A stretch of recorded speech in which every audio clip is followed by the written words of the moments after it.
While this video has a lighthearted tone, it also addresses sensitive subject matter.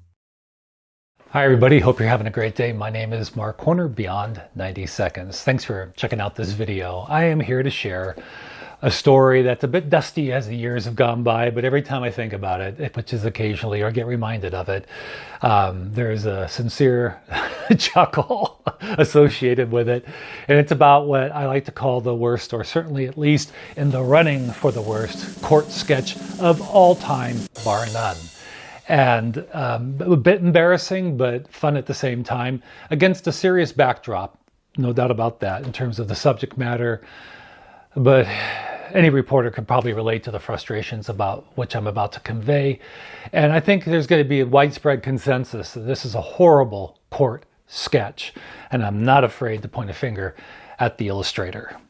And I'm not an illustrator, but this thing went beyond, far beyond where I thought it would end up, which was on our local newscast. See you tomorrow. Let me back up. And ultimately, we'll wrap up by sharing what's been stored inside this trash bag for well over 2 decades, well over 25 years now. Okay, so the scene is a newsroom, 1998, Albuquerque, New Mexico, CBS affiliate, KRQE-TV, which is where I was a reporter. And in the course of a normal day, I did the court beats, I did the police beats, and so on. And in one particular point in time, I was working this specific big story that nobody else knew about in the media regarding a person in Belgium who allegedly had made arrangements to meet with a 14-year-old girl in New Mexico. What he didn't know is that the person who was allegedly the 14-year-old girl and her mom, well, there was one Albuquerque police detective playing one or both roles via email communication. So in short, the guy thought he could come to the U.S., Albuquerque specifically, and pay this young mother some money to have access to her 14-year-old girl. When he arrived at the Albuquerque Sunport, the name of the local airport in Albuquerque, he was talking to a woman initially at the Sunport, acknowledged why he was there to this person, and he was quickly arrested. So the next point was to get him in court, and it's going to be in federal court, where cameras were not and are not allowed in the courtroom. I learned of the story, and my mission was to, hey, let's get some video, at least a photograph, a mugshot, something of this guy in the U.S. Since he's been here.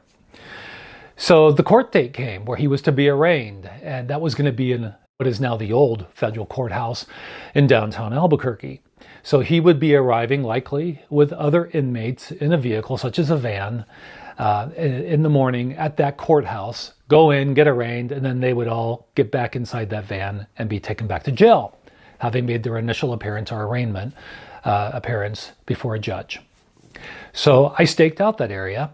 And back at that old courthouse, the Sally Port, or that drop-off and departure point parking area, was located so that you didn't have to be on the federal courthouse property. You could be on the property next door and look at this underground garage, because there was no barrier. You could see right there. You could see these vehicles go in, park, prisoners leave, come back, and go. And so the plan that day, since when we got there, my photographer and I parked beside that courthouse, we were waiting for the prisoners to come out because we missed it in terms of then going in.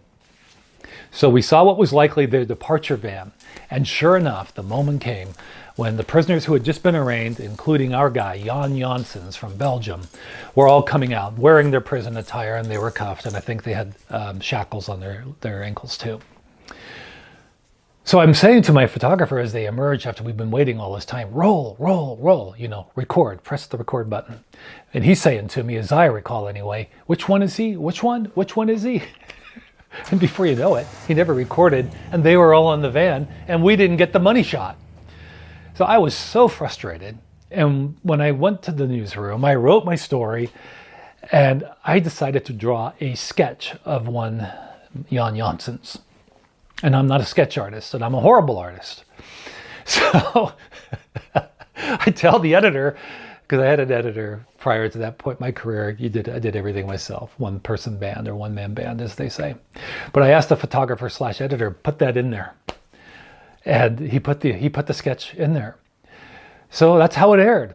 The federal building in Albuquerque is a long way from Lommel, Belgium, but this is where a 6-month cyberspace investigation culminated with a court appearance by this man, 46-year-old Jan Maria Franz Janssen. But this story takes on entirely new legs and goes great distances. Follow me here. See, back in the day, this is all pre where we are, of course, where with technology today, the newsroom was different back then and heavily relied on satellite feeds. So in the course of a normal newsroom day, there would be regional satellite feeds, which a newsroom might pull stories off of from the network or some other feed subscription service. And oftentimes those same services would ask the local newsrooms, hey, do you got anything that we could put on the feed today? Well, New York called. And New York wanted to know of the Albuquerque newsroom, the assignments editor, hey, what's going on today? And the New York person heard the story of Jan Janssen, the man from Belgium who had appeared in court. Well, there was interest in New York, and that story got sent up on the Bird, the satellite feed, and downloaded to the feed in New York, where they shared it with others, of course. I didn't realize that would include an international audience. So here's where our story goes next. Unbeknownst to me, Belgium media would take an interest in what was on that feed.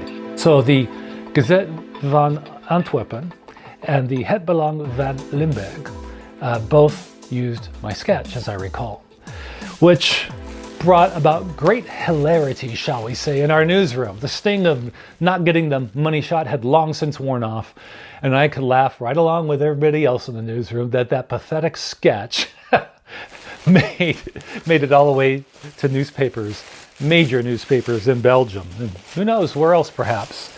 So I dug out this plastic trash bag, and I have 2 editions of the Het Belang van Limburg. And they are the April 9th, 1998, and the following day, the April 10th, 1998 editions of that newspaper. So just holding up the April 9th, 1998. It's actually a front page story. They actually found an image of Jan Janssen's from 7 years earlier when he appeared in a studio audience on a Belgium talk show. So they had that. But it's a front page story, and it continues on in that front section on page 9. Let's see if I can get this to fold neatly after all these years. Yep. I mean, it's major coverage. Remember, it was on the front page, and now it continues here. And right over here on the right side, right here, is the sketch that I did as they continued to tell, the proceedings and everything that was going on in the story, the court appearance. So they used the mugshot that was associated in their mind with the court appearance that day. What a sorry looking mugshot. It reminded me of when I worked, did a brief internship at a radio station in the 1980s in the Lakewood, Washington, Tacoma area. And it played, I remember back then I had to play this different types of music for the station. And one of the albums, or several of the albums, they seemed to love the Tyrolean Mountain Boys, where they yodeled and had different types of instruments and pictures of the mountains and yodeling. And I think I drew one of them by, just subconsciously. And then what was kind of cool is the following day, on April 10th, 1998, I didn't even remember this, and still struggle even having, seen this just now this morning as I dug this bag out hours prior to this video. I'm like, what? Because I was thinking, am I going to see on the April 10th another mugshot? No, but I did see my picture, an image of me, what I looked like back then. They did a story featuring me and where I talked about how the case was going and all of that. And honestly, I don't even recall who sent me these newspapers back then.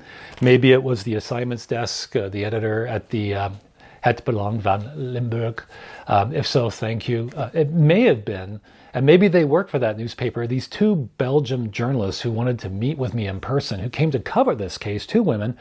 And we met at a relatively new restaurant. I can't remember the name. It was part of a cluster of new restaurants just west of Interstate 25 in Albuquerque, just north of the Big I, where I-25 intersects with east-westbound I-40 and the movie theater complex there. That's where we met, and we sat at the bar. We had a couple of beers and ate our dinners there. And I'll never forget, they asked me, so tell us, what do you think of Tony Hillerman? in their broken English, far better English than I can speak Dutch, because I can't speak any. And I was like, Tony who? I've always remembered that. Very embarrassed, because it turns out Tony Hillerman is infamously famous, but popular storyteller, author from New Mexico, who really laid out the Navajo way of life and New Mexico's glorious landscapes in his series of books of mystery and intrigue. And I did read one of his books after meeting those two. So maybe they sent me this. Whoever did, if you're watching by chance from far away, thank you very much. And what do you think? Would you agree with me that this represents the worst court sketch that you have ever seen? Or maybe it's in your top 2 or 3. Maybe you know one worse. Please feel free to share what you think in the comments below. I'd really appreciate the opportunity to read them. And thank you very much for watching. I do appreciate your following me along a story into yesteryear. And it just kind of goes to show that as a reporter, and in today's world, on social media for that matter, that you never know what sort of frustration or benign moment might just, dare I say, go viral, even back in the day. So thanks again for watching. Until next time, take care.